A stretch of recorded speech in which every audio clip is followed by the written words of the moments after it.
Well, good morning. It's Sunday and it's God knows how early. I think the sun's not even up. Welcome to episode number 305 of this little shindig we call Sports Talk 916. I'm Coach Greg. That's Greg Bull right there.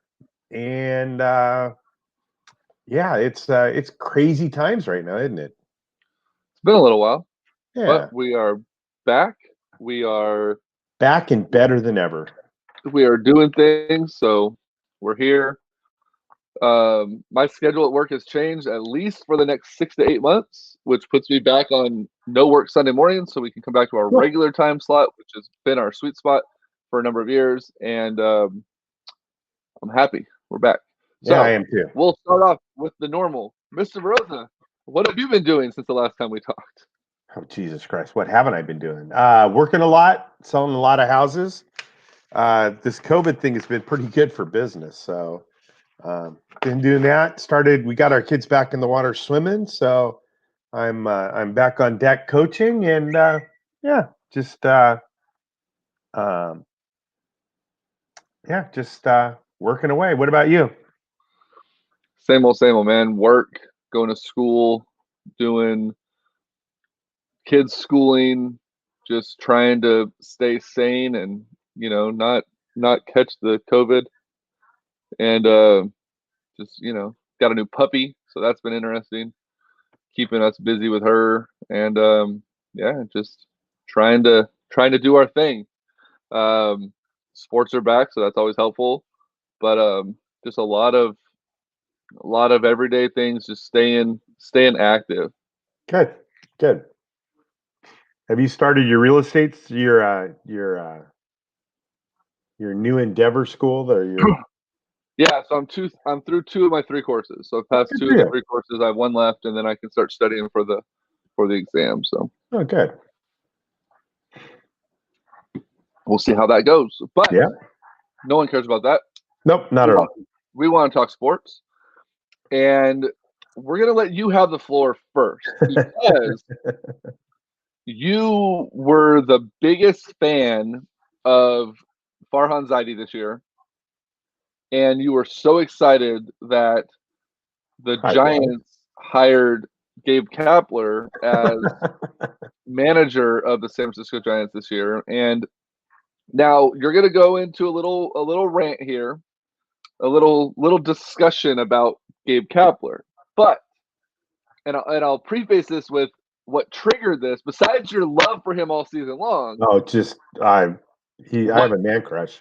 What triggered this was his name coming up in discussions for possible manager of the year. Now, I will state this. I started off hating the move. I couldn't believe it. I called our buddies over at Corner Pub Sports and had them try to talk me off the ledge. They couldn't. In fact, they just kind of dangled me over the edge even further. But I will start this off with he exceeded expectations for me. Yo, bullshit, he did not. The Giants were expected to be the worst team in baseball history. Over 162 games. They snipped the playoffs. I feel like Farhan did him a disservice at the trade deadline, and I can get into that after you do your thing.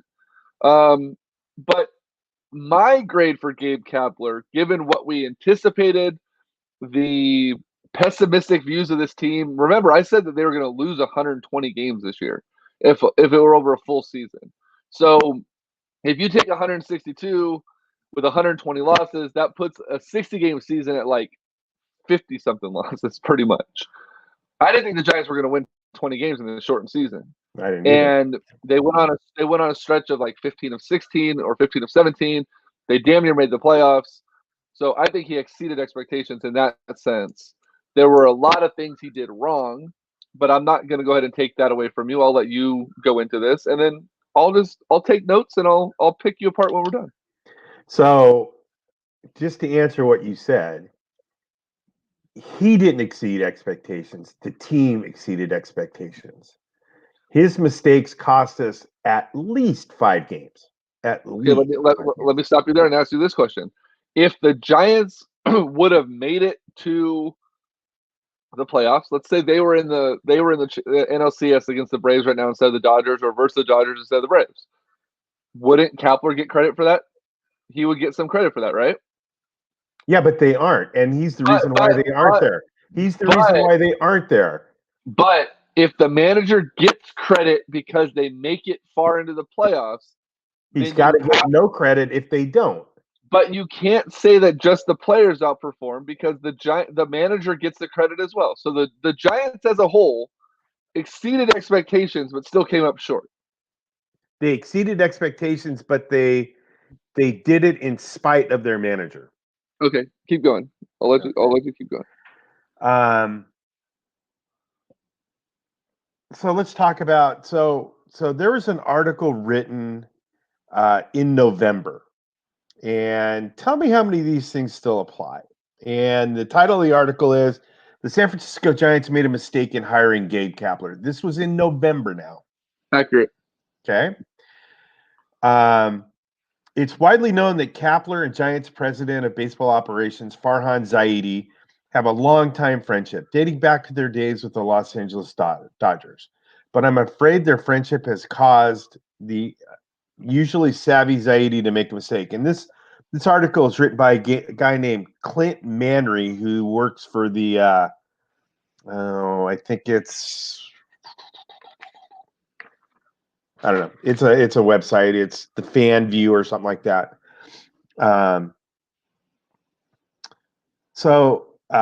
First of all, anyone who paid close attention to the sport over the last few seasons could tell that Kapler's, let's say, unique antics caused more harm than good. Oftentimes, a tinkerer as manager of the Philadelphia Phillies, Kapler developed a habit of overthinking situations, continued, sometimes even self-destructing, continued, and costing his team ball games. And that reputation started literally with the first weekend of his managerial career in Philly. Opening day of 2018, with the Phillies leading Atlanta Braves 5-0, Kapler remarkably yanked Phillies starter Aaron Nola, who had barely even broke a sweat, having thrown just 68 pitches and breezing through 5 in the third innings. Nola sat and watched in the dugout as the Braves climbed back to win the game. Kapler burned through 5 relievers in that embarrassing loss and left the team's bullpen in a horrible spot to start off the season. Again, overusing his bullpen in the very next game. Granted, they won the game. Kapler apparently lost his mind for a spell in Game 3 of that closing series. In a moment that perfectly exemplified Kapler's trigger-happy mentality, the rookie manager attempted to deploy a Phillies reliever before the pitcher had even warmed up in the bullpen. He never told the reliever to warm up. Kapler and the Phillies would go on to lose the game 15-2, as well as the Phillies fan base. Okay, so let me stop you there. So I get that he sucks in very multitude of ways, but you're going back to Philly. That has nothing to do with the Giants. But it shows a pattern. Okay, it shows a pattern because he made all these mistakes at San Francisco. The Giants have been notorious over the years for having a manager who made major mistakes with pitching. Bruce Bochy was one of the worst at keeping pitchers in the game too long, giving them one too many batters, losing games because someone put a bomb off of a starting pitcher that he left in for one more time. So I get that Kapler was terrible in Philly. But like TJ said, they had him on a win now, you must win, this is your last chance situation. And maybe he wasn't ready for that. Maybe he's not built for that. Maybe he's just not good enough to even reach that ever. But I don't care what he did in Philly. I didn't care what Bruce Bochy did in San Diego when they were never successful before he got here. It's what have you done for my team? Yeah, but that's not why I brought that up. The reason I brought that up is because he's making the same mistakes that he did 2 years ago or 3 years ago in Philly. He hasn't grown. He hasn't learned anything. I don't think he pulled in a pitcher. He didn't pull in a pitcher without warming up. Not this season. He didn't. No, not that. But he handled the pitching staff horribly. Yeah. So here's a couple more examples that are just off the top of, whatever. Opening day. Games tied 1-1 going into the 7th. He pinch hits for Brandon Crawford, his best defensive player in the 7th inning. Brings in Maurice Dubon to His play name is short, or moved Mauricio. him from second to short and brought somebody into place second base. Okay. In the middle of the bottom of the 7th, Dubon tries to turn a double play and misses the bag, but loses a foot race to second base, and they didn't even get an out. And the Dodgers ended up scoring 5 or 6 runs, and they lost that game 9-1. Okay, so you don't pull your best defensive infielder in the 7th inning. That's when you substitute him in. And Crawford already had some confidence issues going into the season anyway. So you pull him, you pitch it in the 7th.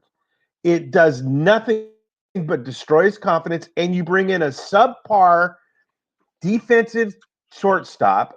Compared to Crawford, he's subpar. He's not as good as Crawford playing shortstop. you want to know who was subpar this season? Brandon Crawford. No, he didn't. By the end of the season, he was playing well. Yeah, but from the start to the last 3 quarters of the season, he was a trash bag at shortstop. He had more errors No, in the short not. season. He had But you don't know that going into the first game. It's the first game of the season. Okay, I'll give you that one. Okay, so here's a couple. Okay. Shall we go into let's see here. Let's talk about a couple of games in a row where he misused Johnny Cueto and Kevin Gausman. Well, Cueto, I think Cueto, you get a pass on how you use Cueto. Hold on. So let's start with, and even Mr. Giant, there is nothing wrong with anything the Giants ever do. The Giants can make no mistakes. Mike Krukow actually questioned this decision. So we'll start with Gausman.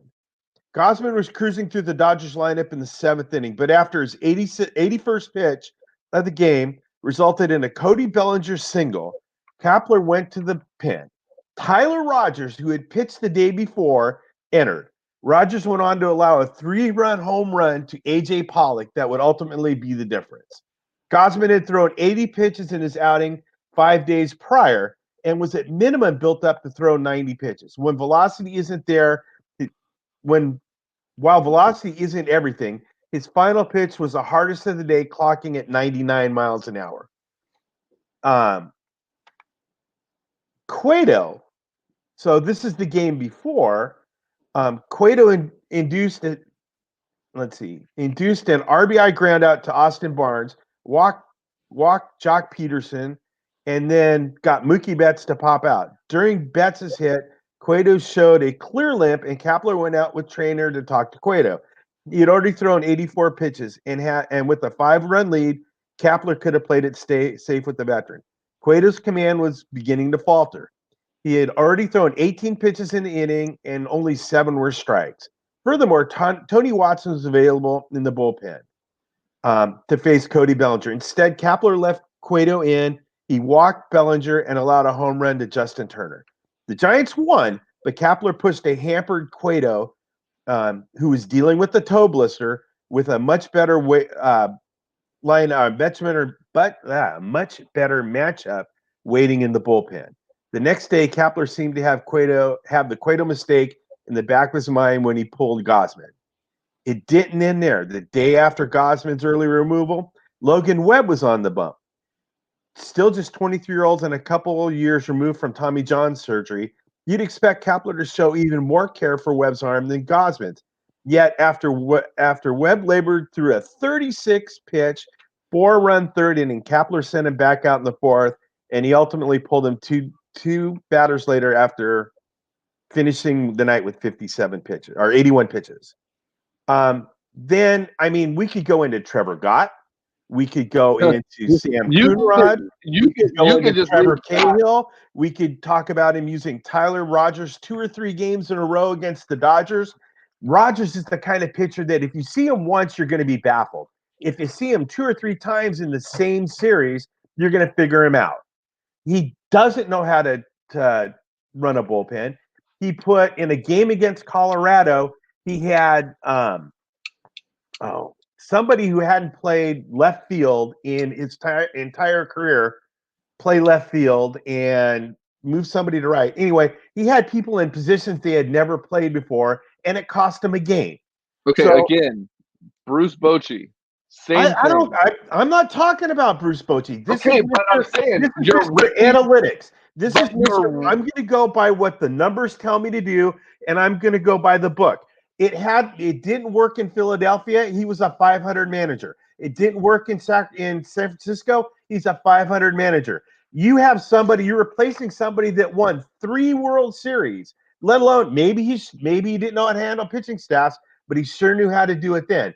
Kapler is not a good manager. Kapler should not be the manager of the San Francisco Giants. I'm always one to support the coaches. I'm a coach. I don't a couple more years. Kapler cost the Giants this season. If it wasn't for Kapler, they would have made the play. Absolutely. There were at least 5 losses that can be directly attributed to poor handling of the pitching staff, misusing players in positions they don't belong in, pinch hitting too early, leaving people in too late. Bochy. I don't care. It's supposed to be an improvement over Bochy. So here's what I see, okay? You're Donald Trumping Gabe Kapler. What? You didn't like him from the jump, so no matter what he does wrong, or no matter what he does good, he's bad. What did he do good? What did he do good? So how many hits did Yastrzemski get because of him? I let me talk. My turn. You talk about mishandling pitching. Bochy was notorious for that. You never bitched about that with Bochy. You always won. It doesn't matter. They won. You talk about putting a guy in left field that's never played there before. Aubrey Huff, Brandon Belt, Pat Burrell. Their list goes on. Sometimes you have to keep a bat in play, and typically in baseball, like you never coach baseball, but I'll give you a little tip about baseball. Typically, when you need to keep a bat in the lineup, you move that bat to right field. In San Francisco, you can't do that because right field is an anomaly, and you need to have one of your best outfielders in right field. Except when you're playing in Colorado. Okay, but you're not. Well, Colorado, you can't fucking play anybody anywhere. A perfect example of probably wasn't that great in left field, but you just kind of hit him out there because you needed his bat, at least in the later years, was Barry Bonds. In the later years, Bonds had no right being out there most days in left field. He was getting burned left and right. But you could not replace Barry Bonds' bat, so you stick him out in left field. That's just where you left him. You took the risk. Same with Pat Burrell and Aubrey Huff, Brandon Belt. You put them out there because, well, we need the potential for their bat to go off, so we're going to go ahead and leave them in left field and hope that nothing bad happens. Kapler, while he did make a lot of bonehead decisions, all you had to say about pitching decisions was Trevor Gott and walk away. You didn't have to go into anything else. Like, I'll give you that one. But he's not the one up there. Errors galore on this team this year that you've never seen from a Giants defense before. Regardless of if Bochy put out a scrub lineup on day 4 of a series that they've already won or day 9 of a road trip, Bochy would put the worst team out there and they would still make plays. This team this season, I don't know if it's because lack of spring training. Like, there's so many different variables that could go into making this whole season just basically a wash. When it comes to the players, they didn't have the opportunity to even prepare for this season. Okay, then you add a general manager who I still feel, in a way, like part of me in the back of my head, subconsciously, I think that he's still sabotaging this team. Like, he is a Dodger at heart, and there's a part of him that does not want the Giants to succeed. He's just taking a paycheck. he put Kapler, and I don't think Kapler or any other manager that was available to be hired this year would have been successful when it came to the way that this team was built. There was not I agree with that. There was not a surefire, thing. You have players opting out. Putting Bart behind the plate, I think, had a huge impact on the Giants pitching staff, especially young pitchers, because he did not have command of the game yet. He did not know how to call a game to their strengths. Cueto came out multiple times and said, look, I had to fight through him making bad calls behind the plate. I had to shake him off so many times. It broke my rhythm. I wasn't able to get into my groove. I couldn't use my quick pitch because he couldn't call the pitches quickly enough. Like, there was a lot of different things going on. Gausman, he was up and down. He used Rogers way too freaking much. But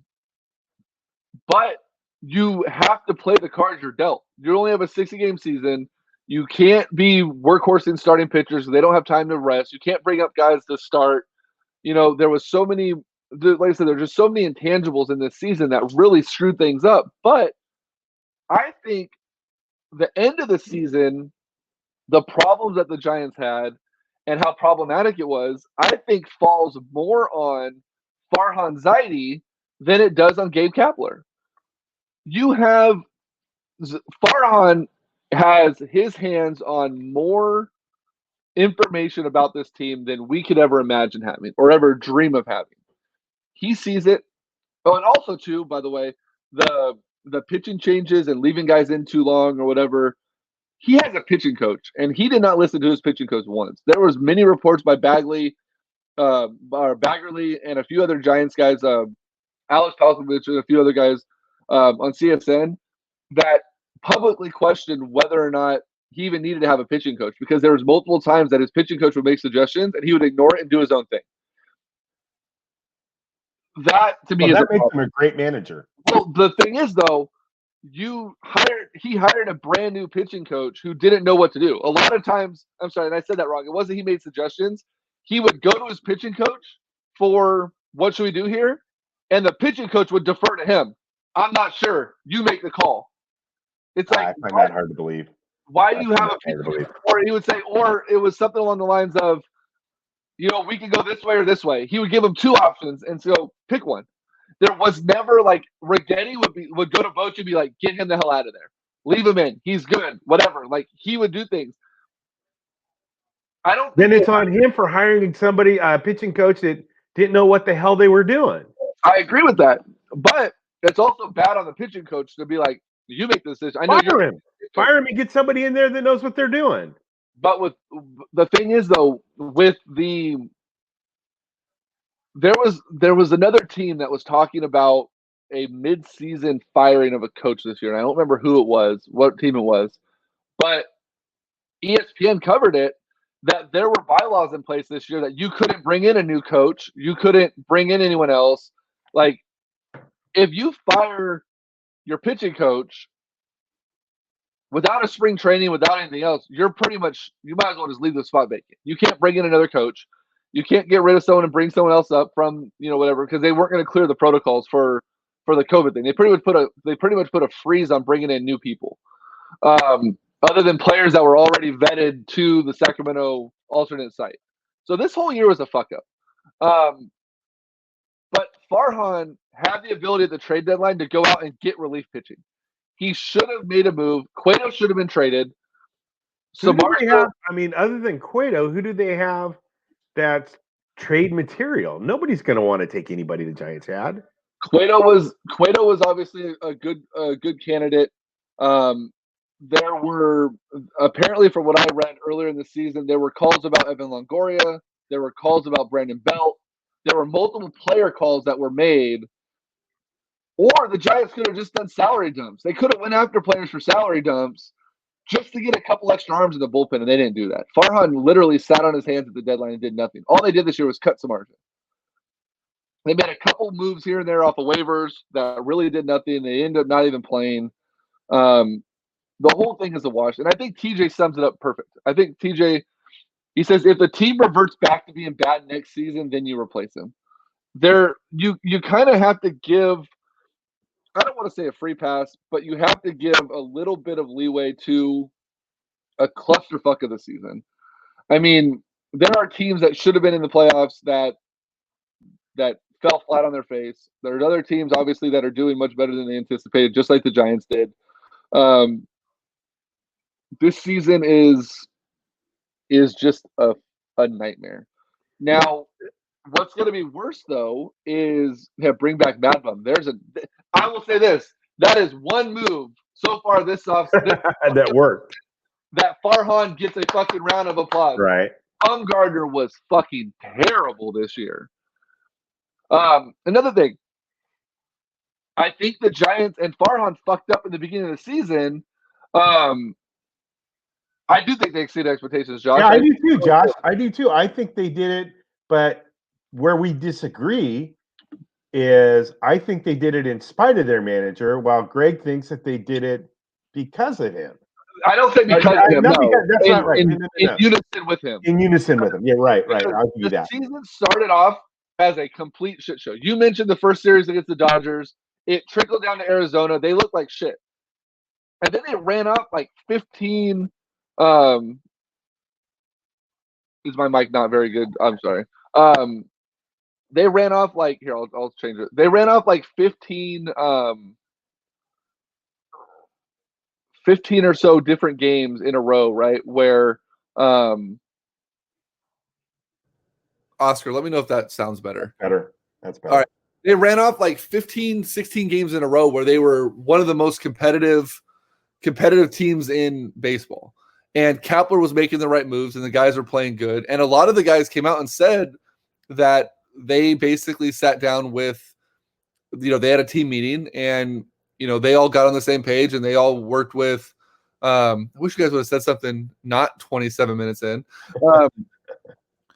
They worked off so much different things with them and they all got on the same page. And I think, at the end of the year, guys were starting to get hurt. Guys were tired. They were overused. Players were underperforming. They were frustrated. I think this whole season just weighed on everybody. And like I said, I don't give Kapler a free pass, but I think next year is his make or break season. If the Giants don't play good, then you cut your losses and you get absolutely. And you got on me when I first started this today, talking about what he had done in Philadelphia. And the reason I brought up what he did in Philadelphia was not because it's because it was the same thing. It's the same, past performance is an indication of future performance. And I don't know. Yes, absolutely. No, because if that's the case, then Bill Belichick would not be a Super Bowl champion in New England. But Bill Belichick wasn't making the same mistakes. Pete Carroll would not be from his mistake. No.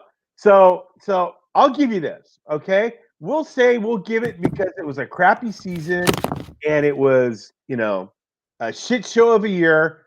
Okay, I'll give Kapler a pass, sparingly. TJ gave him a B-. I give him I won't go that high. I'll give him a C plus tops. I'll give him a D+. Not a complete failure. But trust me, I'm going to be watching really closely next year.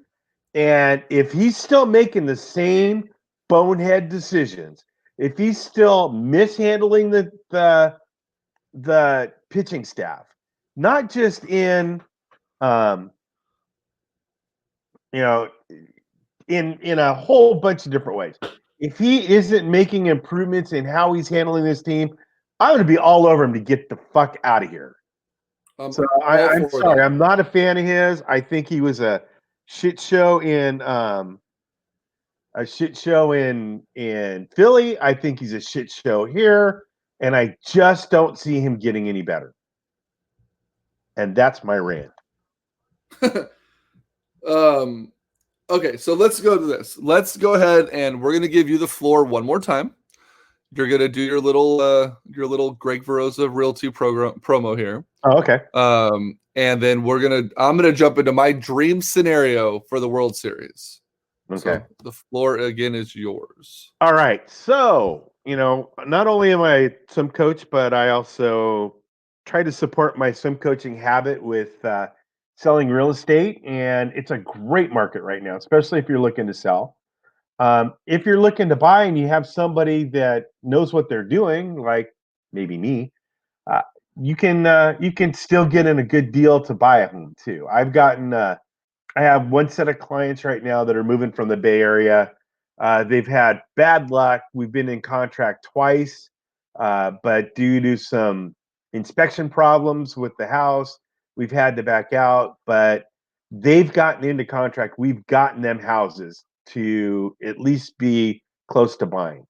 And so it's a crazy time out there right now, but I can get you into contract. I can get you a house. So if you're thinking about selling, absolutely the time is right. If you're thinking about buying, interest rates are lower than they've ever been.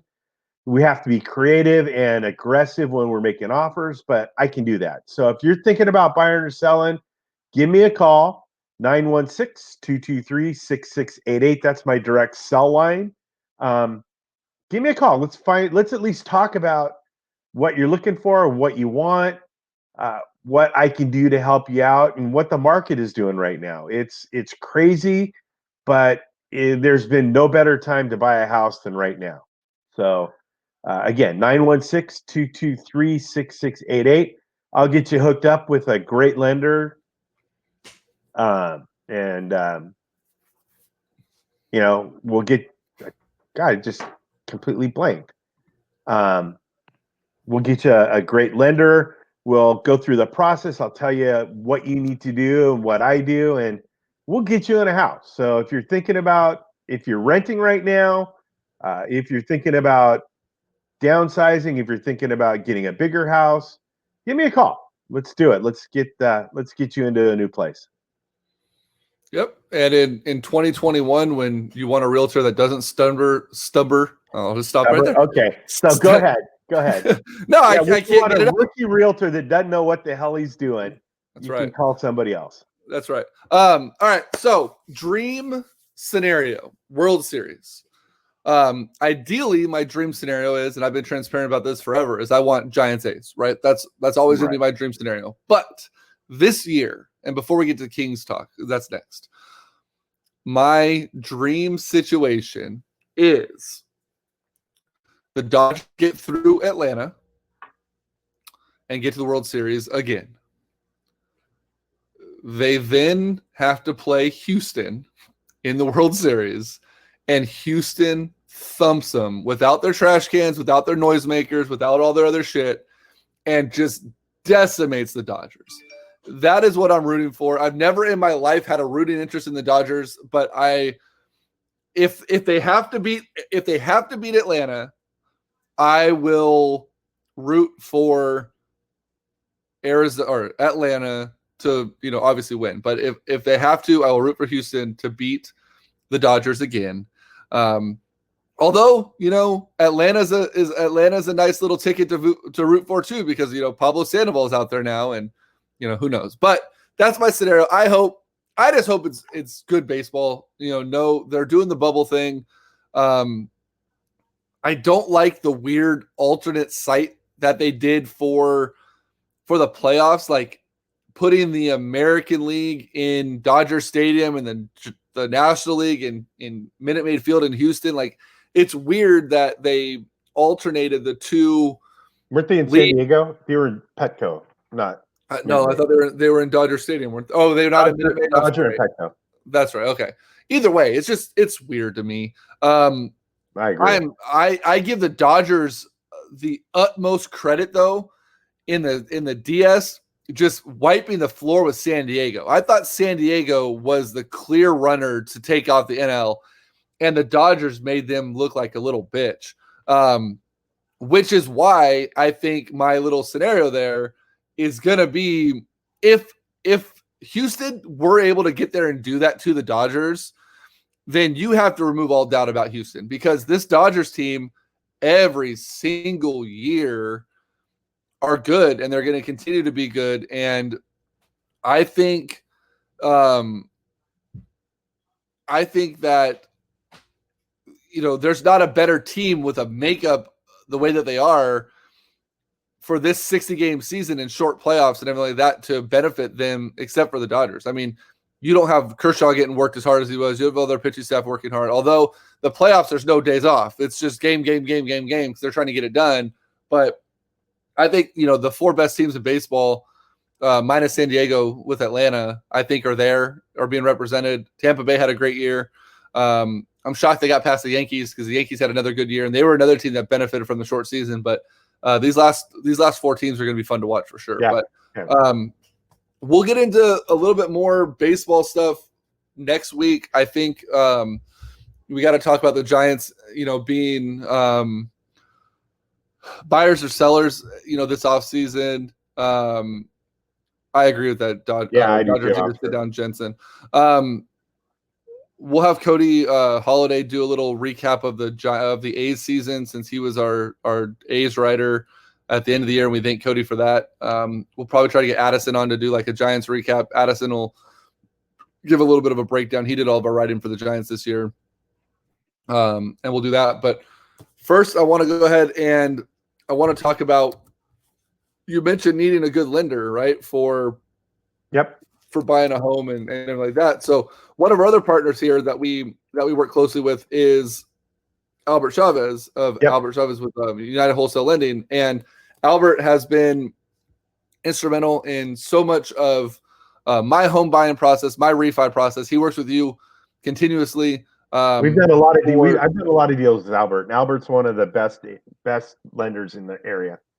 Albert knows what he's doing. He knows how to get you pre-approved quickly. He knows how to close quickly. He doesn't bullshit around. He's very direct. He knows his shit, and he's going to get you not only the best rate, but the best down payment, best assistance, whatever you need to get the job done. Albert is the guy to call. I've used him 3 times now. My mother-in-law used him once. Greg, you used him countless times. I have other friends that have used him and family members that have used him. So if I refer him to friends and family, then you can trust him as well. At Albert Chavez, United Wholesale Lending, 916-230-1537. Call, leave him a message. He is gone for the next week. So if you call and he doesn't call back, do not think he's ignoring you.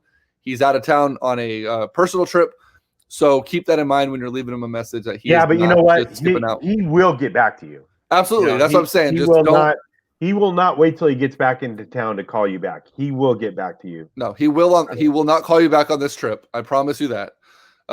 He is a week away with no phone, no water, no food, just on a preservation trip. So there will be no phone call. But right when he's back, I promise you, Albert will call. He's not one to leave customers, especially referrals, on the table. So give him a call. Albert Chavez, United Wholesale Lending, 916-230-1537. All right. Sacramento Kings, drama. Buddy Hield, drama. Shocker. Luke Walton, not good. I'm not a big fan of Luke Walton. The Kings hired their general manager. I can't think of what his name is right now. Something Montez or something like that. TJ. I'll look it up. But they also hired their heir apparent to the throne in Sacramento, the head coach. They hired Alvin Gentry as the associate head coach of the San Francisco Giants. Jesus Christ, of the Sacramento Kings. He will be number 1 on the bench, replacing Igor, who went back to Slovenia for his Monty McNair. There's our general manager. First of all, what do you think of the hiring of Monty McNair? He came from the Houston tree, and then of Alvin Gentry to be the associate head coach of Luke Walton's bench. I like both of those hires. I'm not a fan of the team that they built in Houston, but McNair knows how to build a team. I don't like the players they have in Houston. I don't like the way they play, but he's a guy who's been around. He's a guy who's been a part of building teams, so he can take the talent that I think we have and make it better. I think he's going to give confidence to the people in the organization. Again, we did it backwards. We hired a GM after we already had a coach. So yeah, but they're not going to fire. They weren't going to fire Walton. I know. To bring in a. I know. So, I mean, what do we have? We have 18 coaches on payroll at this point. Yeah, right.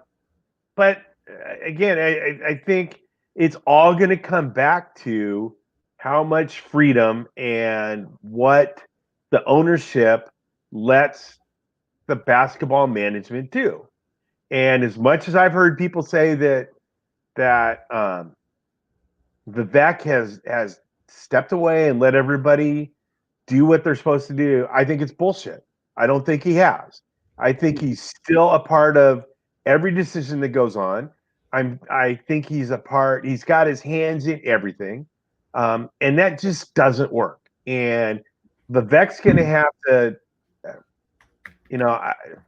I know that you talked about this a couple of years ago, or even last year.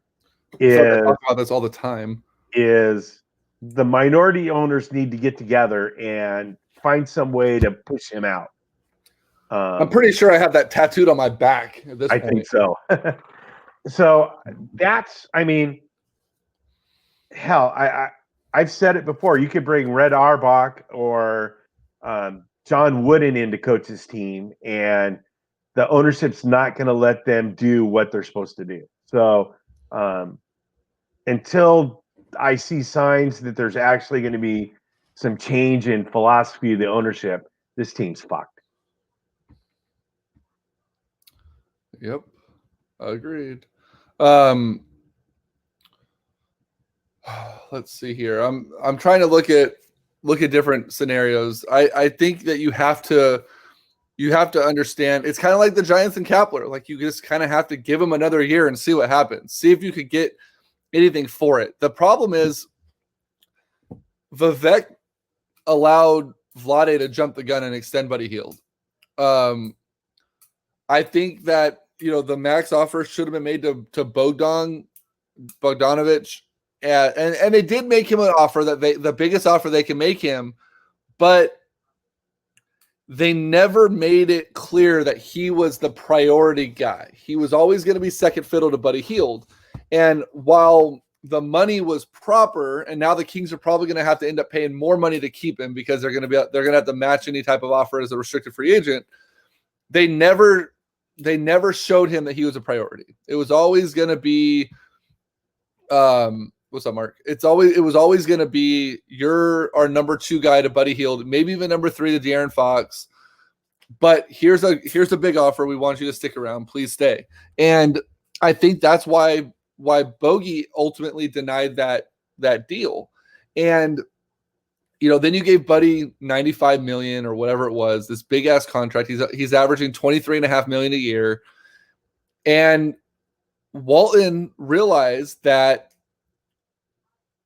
Bogey was the more valuable player to start than Buddy. He's a facilitator. He can run the point when you need him to. If Fox is off the court, he can play better defense. Like, Bogey is a better all-around player, and that was exemplified by the way that he slid into the starting role and put Buddy as 6th man. Well, Buddy Hield doesn't see himself as 6th man. Buddy Hield's paycheck doesn't see him as a 6th man.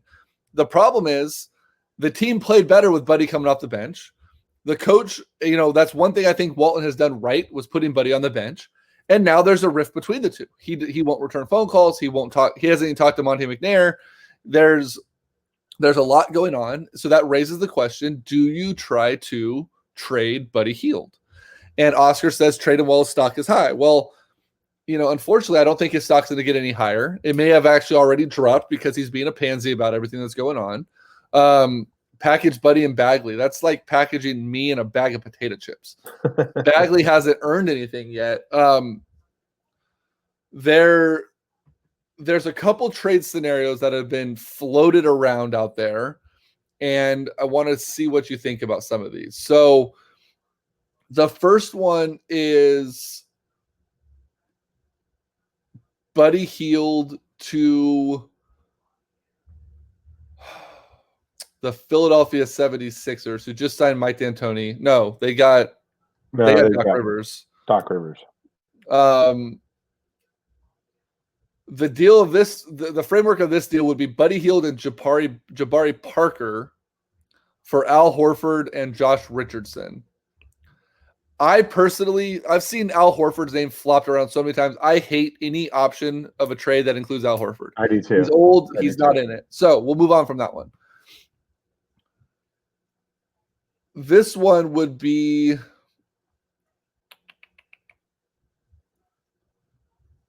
the New York Knicks. They could dangle a Kevin Knox or a Frank Nicotana. The Kings could also look for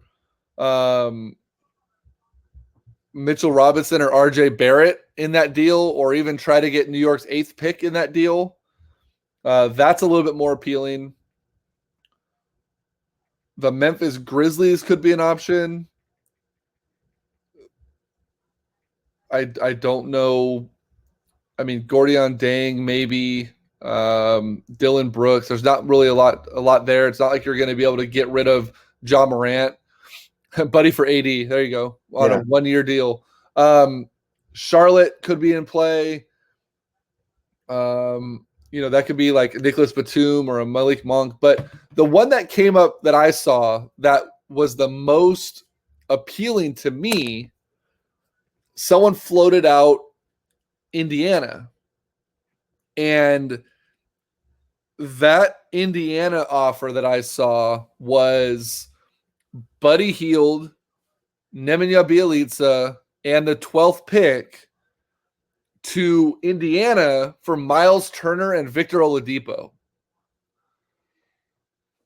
What do you think about that?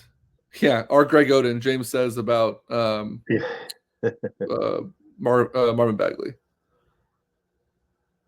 I guess I would have to look at from both sides and wonder why Indiana would do that. Why would Indiana make that trade?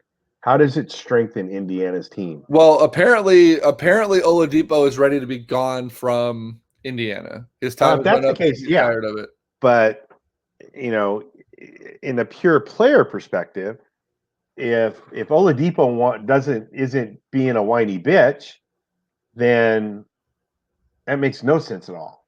But if they have to get rid of him, I mean, I still think that the Kings make out much better than Indiana would in that trade. Well, but they're also they could also get the 12th pick. Right. So that would be. Yeah, but the 12th pick is going to give you the 8th, 9th, or 10th player on your bench too. It's not going to give you an all-star. It's not going to give you a strong starting player. It's going to give you bench help. Yeah, that's true. I don't know. It's just there's just so much going on here. I don't know. I don't know that the Kings have a lot of trade-worthy talent that's going to bring them back. What about a deal that just frees up that contract? So Bleacher Report also suggested that the Kings and Nets could make out a deal. It would be the Nets acquiring Buddy Hield, which would be dangerous as fuck. You're putting him with Kyrie Irving and Kevin Durant, but they would be getting rid of Jared Allen, Taurean Prince, Radius Kirkus, and a 2020 second-round pick in exchange for Buddy. That frees up the Kings of a lot of money. You can match whatever deal you get for Bogey. Taurean Prince is a really good player.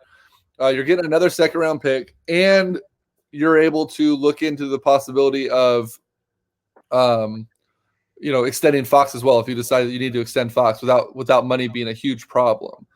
There's also been talks about maybe trying to make a deal with the Bulls, trying to get Zach LaVine here, who the Kings, had a sign and trade or had a deal in place with, and he ended up opting out and signing with the Bulls again. There's just so much. I mean, or do you write it out? Do you think maybe Alvin Gentry coming back from Buddy's time in New Orleans can kind of shut him up and let him realize, like, look, you're okay coming off the bench. Look at some of the best players in NBA history that came off the benches. Like, you could certainly be a bench player and still be a prominent, contributor to this team and help the team win. Like, how do you approach it? Like, that's just the. I forgot about that connection with New Orleans and Gentry. I didn't even think about that, which I think makes a whole lot of sense right now. And if somebody could get to Buddy and say, look, you're going to be a decent starter, but coming off the bench as a sixth man, you could be dangerous. I mean, with his shooting ability and, against the second tier of players that the sixth man's going to be playing with, I think he would be, I think he's sixth man of the year material. Oh, he could be for sure. But he's got his head straight. Yeah, he's got to get his head straight. Now, would you trade Buddy in the 12th pick for Zach LaVine to Chicago? Yeah. How old is Zach LaVine?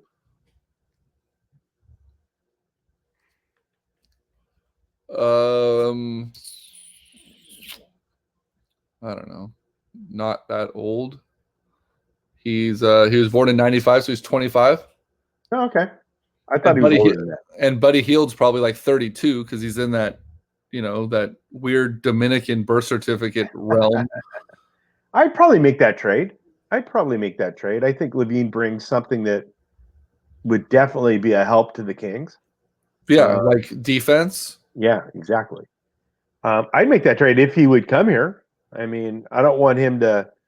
Well, he doesn't have a say if he comes here or not. He's still but he can sit. He can not show up. No, not if he's under contract. I mean, if he's if he was on the first part of his deal, maybe, but he's gonna have to be playing. He's only 5 years into his career. It's not like he's got the ability to be like, oh, I'm gonna sit out the rest of the season. Like, no, you need to fucking play, dude. Yeah. Like, your contract isn't. No, I like that. I actually kind of like that idea. Yeah, it'll be interesting. I mean, the Kings have a tough slope ahead of them to figure this out. NBA Finals Game 6 is tonight, I believe. Lakers and Miami. I've never in my life thought I'd be a Miami Heat fan for a couple days, but man, Jimmy Butler is playing out of his mind. He's keeping this team in it.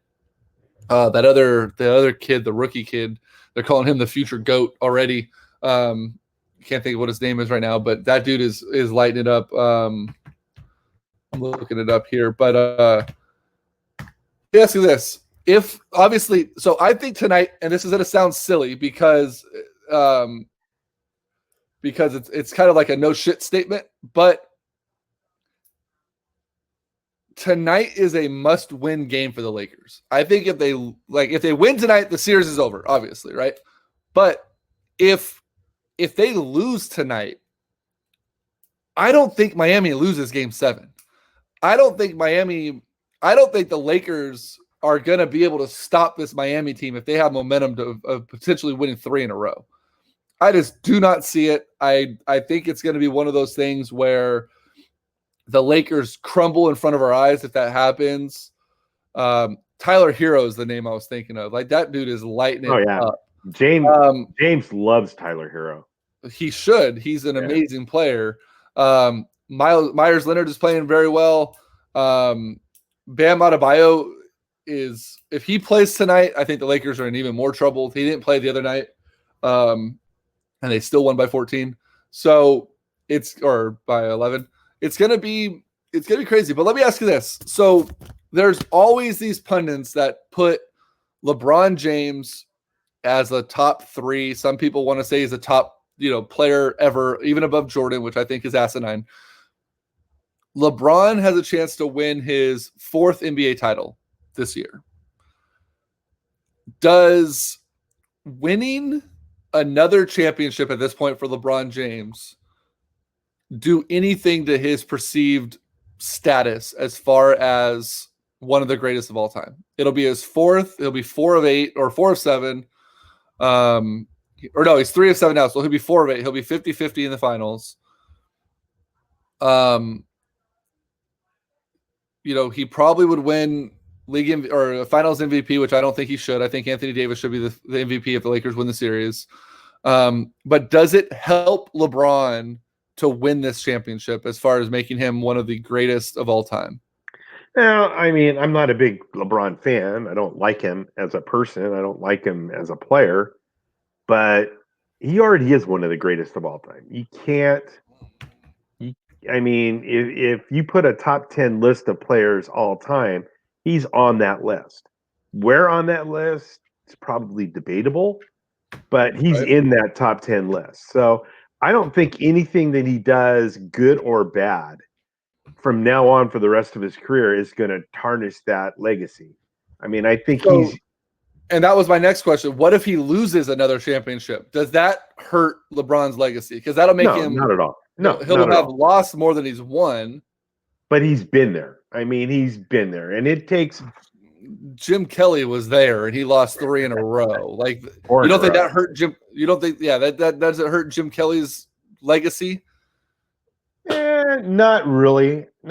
But I think Trent Dilfer is a better quarterback than Jim Kelly. No, he's not. He has a championship. No, he's not. I have to remind everyone of how stupid that argument is. Every chance I get, Trent Dilfer is better than Dan Marino as well. Yeah, big time. I would take him in a heartbeat. 1 ring, no rings. Yeah, right. It's LeBron is an all-time great. As whether you like him or not, there's nothing you can say about that. He is an all-time great. Is he Michael Jordan? No, probably not. Is he Kobe Bryant? Probably not. Is he? I don't know. Pick one. Wilt Chamberlain? Probably not. But the guy has been around. The guy has been a winner everywhere he's been. He took Cleveland, who had done nothing. I mean, nothing. And it took two chances or 2 different stints with Cleveland, but he got Cleveland a championship. So he's an all-time great. He's not the greatest of all time. I think a lot of that has to do with the NBA as a whole right now. If you take Michael Jordan's NBA and put it up against today's NBA, Michael Jordan's NBA was a shit ton harder. Without a doubt. Huh? Yep. Yeah. A lot more talent then than there is now. I mean, and there's multiple reasons. And that could lead into all kinds of discussions about one and dones and what that's doing to the NBA and all kinds of stuff like that. So I think you have to look at the competition. I think the competition was greater in Jordan's era than it is now. I don't think back then one player could make as much of a difference on a team as it does now. So I think that LeBron is. There's nothing you can say you can't say anything about him being a top tier player. But I think one of the things that hurts LeBron too is that he, after winning in Miami and after winning in Cleveland, he left. Yeah, like, you stick around with your team. I'm sorry, you don't just dip out. It kind of makes him a mercenary almost. It does, in a way. Cool. Let's do this real quick before we get into NFL talk. We have our picks. We have to talk about COVID. We have to talk about. There's just so much we need to talk about when it comes to this NFL season and what's going on currently. But first, I want to talk about Fidelis Canine Training. They are one of our newest partners. They are located here in Northern California. They have been instrumental in the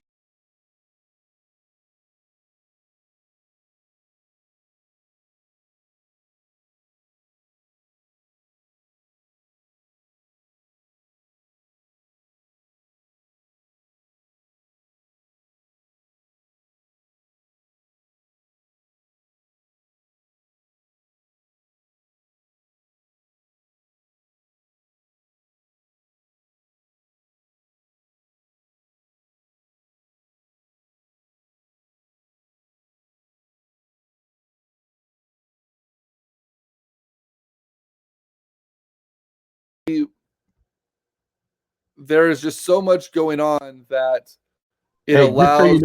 Just so you know, we lost you there for about a minute. Did the audio drop? Yeah. Oh, At least for me, it did.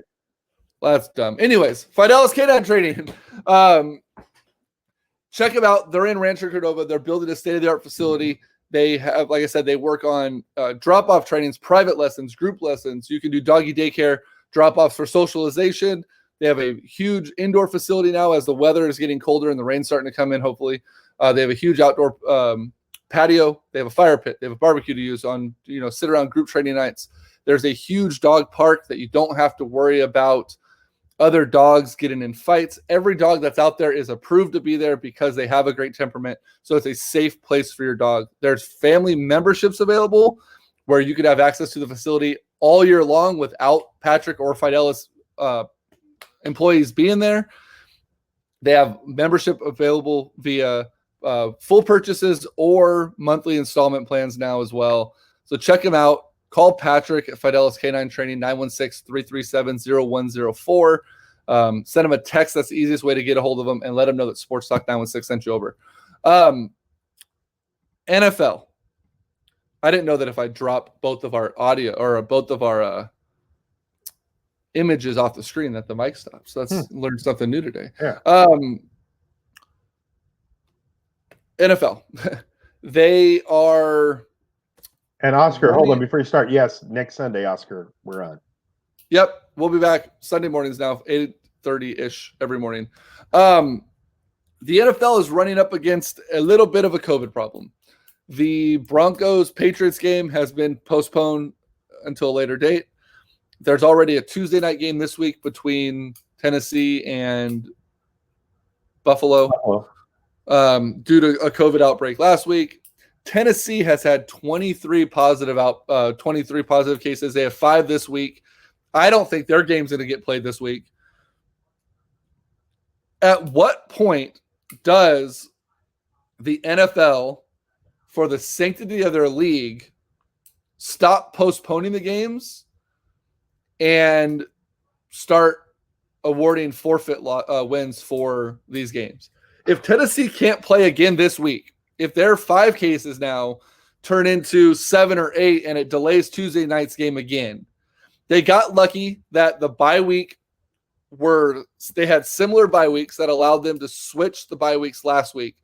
It kind of shot the Steelers in the foot because that moved the Steelers bye week from week 9 to week 4. But the NFL has to do something. So if this game gets postponed again, do you look at this and go, look, you're done. Like that game, we can't postpone it. We can't do week 18. We can't do week 19 to make up these games. You either follow protocol, you get your shit together, or you lose games. Buffalo gets the win. They get an extra bye week. Have a good day. We'll see you next week. Like at what point does something like that have to start happening? It's going to have to happen. I think the NFL made a mistake. And I was thinking about this yesterday. Somebody mentioned it somewhere. Every other league has adjusted their schedule.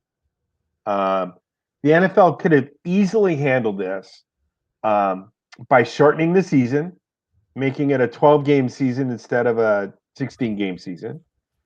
Kept the 16 or 17 weeks in there. Have teams have multiple buys, and allow some room for games to be rescheduled.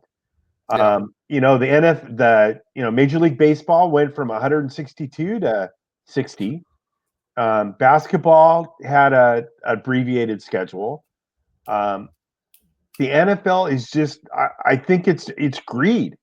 They just didn't want to give up the money that they were going to have to give up by shortening the schedule and making it smart so that they could have not only that, but the NFL is the first franchise or first league that's allowing fans back in the building as well. And somebody was calling yesterday for a full stadium. Miami's going to have a full stadium at their next home game. Yeah. So, I mean, this is... let me ask you this, though. Because there's a stipulation in the Players Association agreement that says if a game is forfeited and cannot be played, players do not get their game checks. Mm-hmm.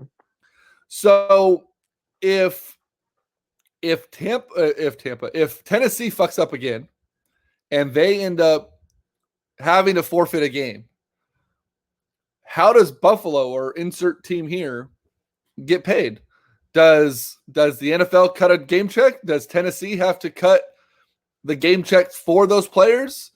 Does Buffalo just prorate it on the next game and give them double? How do they rectify that situation? I made a joke last night with my buddy Jeff. I said, hey, if Tennessee causes a forfeit of a game, they have to pay comparable rates to the other team. And what I mean by that is, let's say it's Titans versus Buffalo, right? Yeah. Okay, so if you look at the rosters of the Titans versus the Bills, Tennessee has to pay the comparable player their player's game rate, right? So Josh Allen is now going to get paid a game check for Ryan Tannehill. I don't even know who Buffalo's starting running back is. It could be Joe Schmo from Idaho. He now gets Derrick Henry's Devin Singletary. So Singletary, who's probably on a very low contract because he's not in the league very long, for this game, gets Derrick Henry's check. You're not going to fuck around if you're paying someone else big money. You went from getting $80 to $4 million, right? Like, make it happen. The NFL has to do something. They can't prolong it. I heard a lot of people on talk radio this week saying, well, just add week 18 and 19. It sounds fine on paper, right? But let's say Green Bay continues to run, just run ragged through the entire league. They knock up the number 1 seed. They finish week 17. They have that first round bye. Now, if you have to add week 18, 19, 20 to make up games, now those number 1 seeds are sitting for 3 or 4 weeks. They don't get to play. They lose. They get rusty. They don't get whatever. There's already talk that the 2 weeks between the Super Bowl and the NFC Championship, AFC Championship games are too long because players start to, they get out of game mode. Right. If you delay the end of the season by like 3 or 4 weeks, you're in trouble. So I think the only reasonable way to do it is they need to make a brief amendment to the players' agreement that says if a game is lost due to forfeit, the players still need to get paid. And I think the way that they should do it is, let's say the game checks for the Buffalo Bills for week 5 comes out to be $500,000, right? That's what they get paid for week 5 game checks. The team that, let's even say it's $1 million, just for bigger numbers, because it's the NFL. The team that caused the forfeit, so in this case, the Tennessee Titans, they pay half of that to the Buffalo Bills. So the Bills are set to pay out $1 million in game checks. Tennessee's paying them back $500,000 for causing the cancellation of the game. And that, I think that, $500,000 in retrospect to the Tennessee Titans is probably like $5 to us. But if it continues, you're going to start to see them taking this more seriously. They already were on a moratorium for practicing, and their team went out secretly to a high school and practiced in public. That right there is means for the game to be shut down for them being fucking morons. Yeah. It's not like, one guy got sick and then, he didn't know. They went against protocol and left.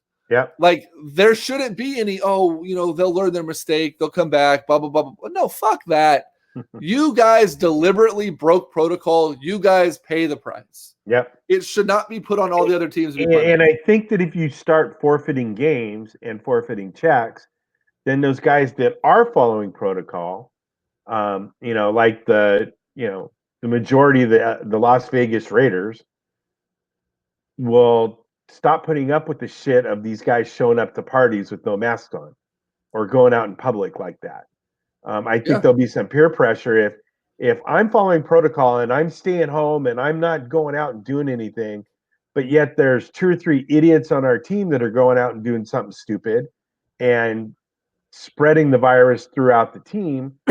why should I give up my paycheck? Because you're an idiot. Exactly. Yep, 100%. So, yeah. All right, so we're not going to get into much of the Niners and Raiders talk this week because we're already coming up against it a little bit. I want to be off before football starts at 10. So I want to be off before 7 hours of nonstop football. I'm going to play some golf before the Niners game at 1. So let's do our pick'em this week. Okay. I like just doing it before the game, not like a week before the game. Yeah, so this will be nice. So I don't know what you had for the Tampa Bay Bears game. I had Tampa Bay, I think, along with the whole planet. So did I. Let's see if anyone actually had Chicago. Nope. And then Hammer Time and Anya didn't make their picks this week. Neither did Morgan. Neither did Josh. God damn it, people. That's okay. Whatever. So next game is Atlanta versus Carolina. I have the Birds over the Cats. Because cats eat birds. Right. I also have Atlanta.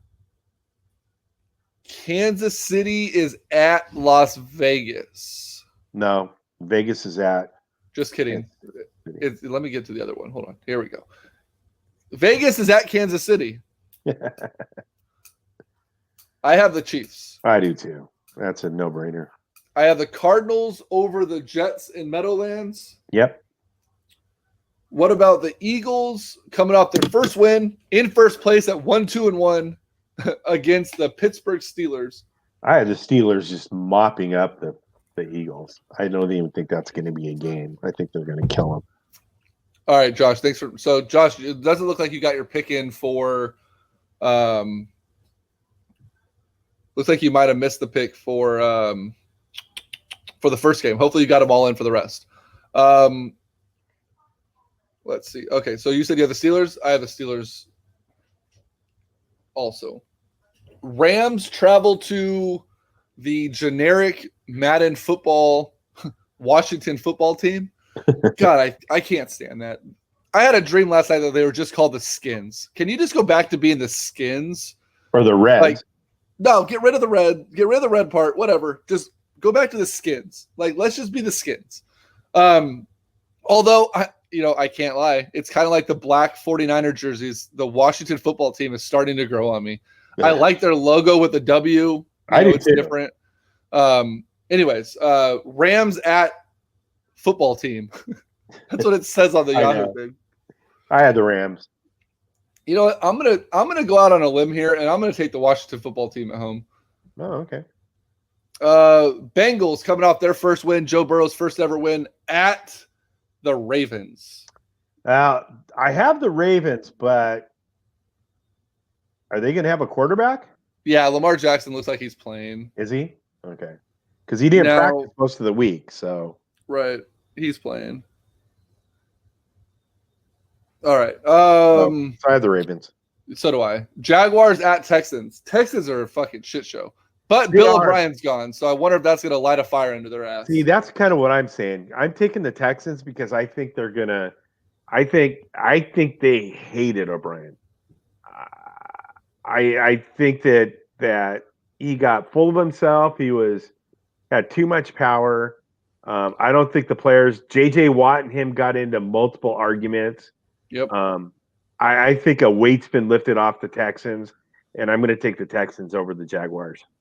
You know, I am going to do the same. Dolphins are at the 49ers. Okay. Garoppolo's back. Greenlaw's back. Mostert's back. Mostert is back. Samuel is back. Debo's back. I didn't hear anything about Sherman. He was supposed to be back this week. I didn't hear anything about Richard Sherman.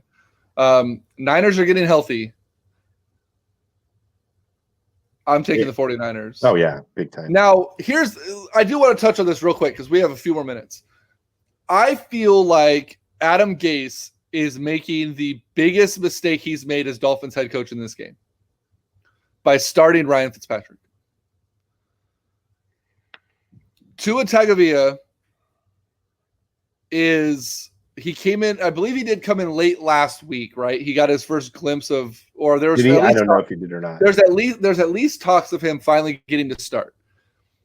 If there's one thing that this 49ers defense is absolutely terrible at, it's corralling a young quarterback. Mobile quarterback. Why would you not use this as a barometer game for him to see how he does against a defense that can't slow down a running quarterback? Lamar Jackson, Patrick Mahomes, Kyler Murray, Russell Wilson. Hell, even fucking last week, Carson Wentz made the Niners defense look silly with his ability to run. Tua can run the ball. There's no reason not to try him out against a defense that has problems with that. Unless he's still hurt. He had a pretty nasty hip. He had a nasty hip last year. And there's been talks about him ready to start, though.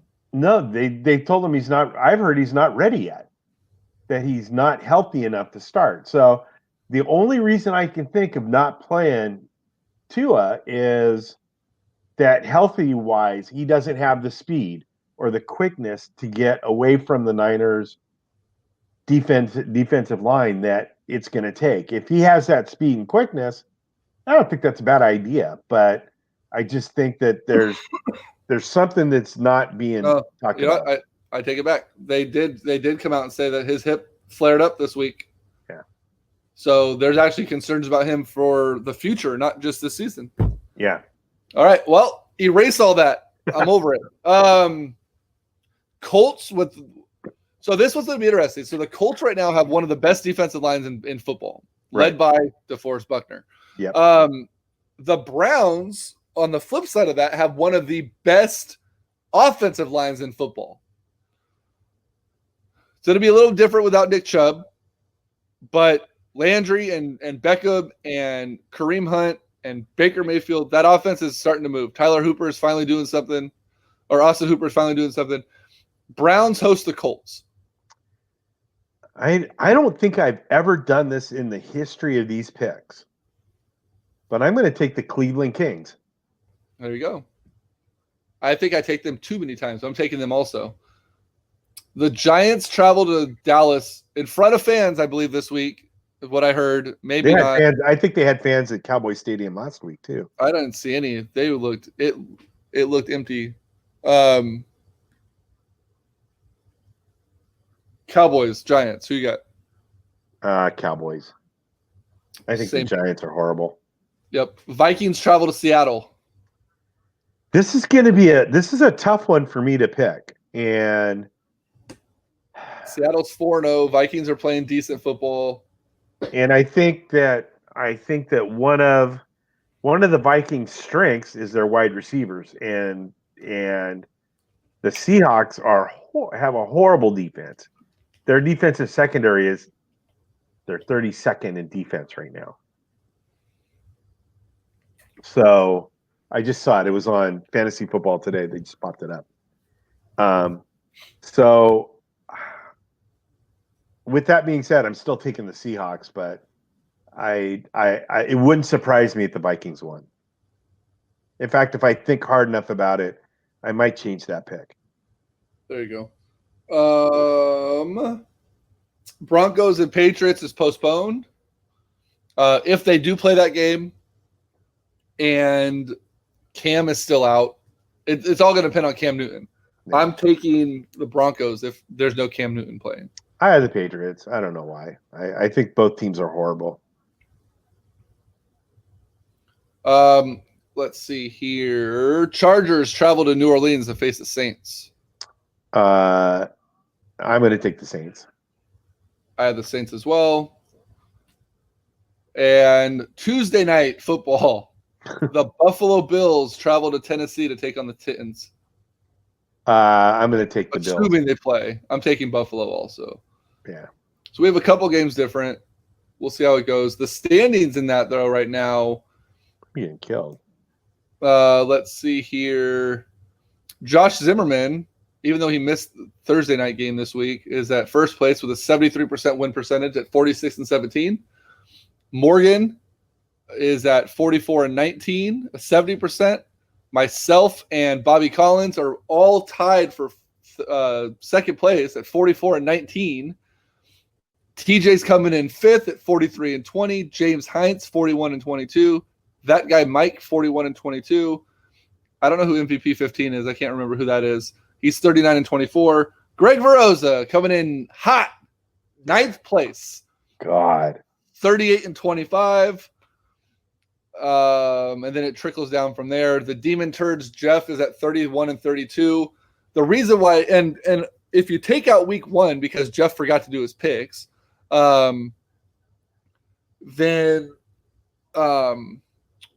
he's actually kicking ass. He missed all of week one, but he showed me what his picks were in a different league. I think he ended up getting like 3 wrong week one. So he would be up near first place, but he fucked up and didn't post his picks. And then at the very bottom is people that don't play the game anymore. So it's funny. I'm in another pool, and I'm 43-20. So I'd be. So you don't transfer your picks over the same way? No. Well, that's your own damn fault. Right. You had another soapbox you wanted to get on for. I don't want to. I mean. What was that one? Oh, Del Rogers. That's right. Del Rogers. Just my hatred of Del Rogers and.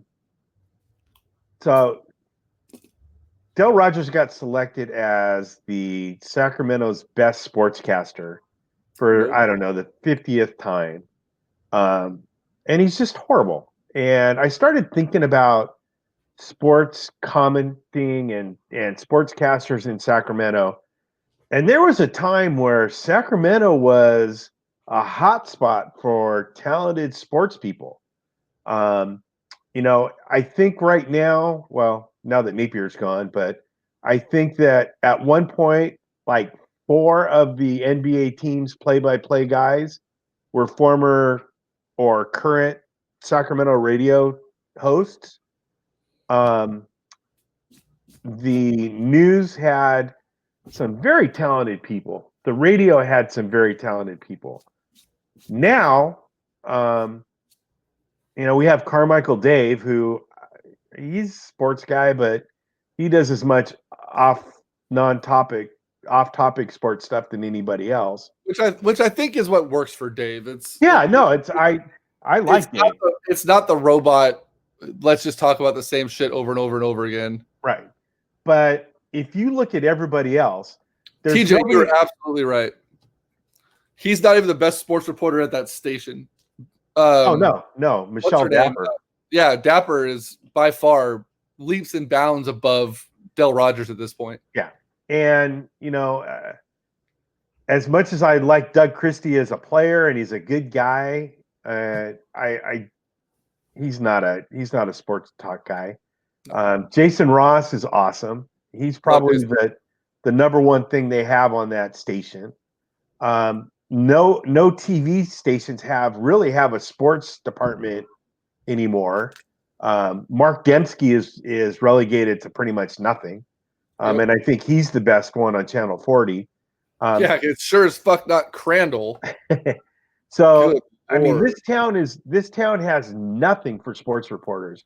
By the way, I think Jim Crandall blocked me because I haven't been able to talk shit on anything on Facebook.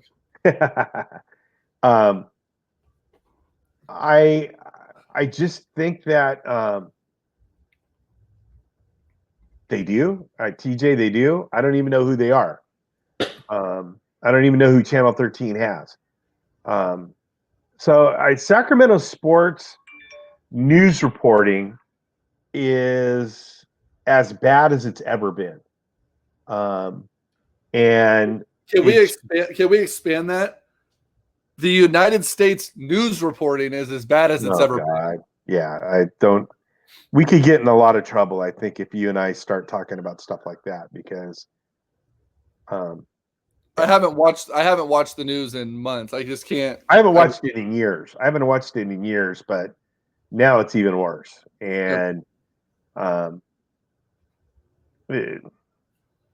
don't want to get started. Yeah, I agree that Bill Rogers is not the best. Like we said, Channel 3, Michelle Dapper is leaps and bounds above. Dembski should outseat Crandall. I don't even know who those two are. Marshall Harris. He came from Philly. He's a pretty decent guy.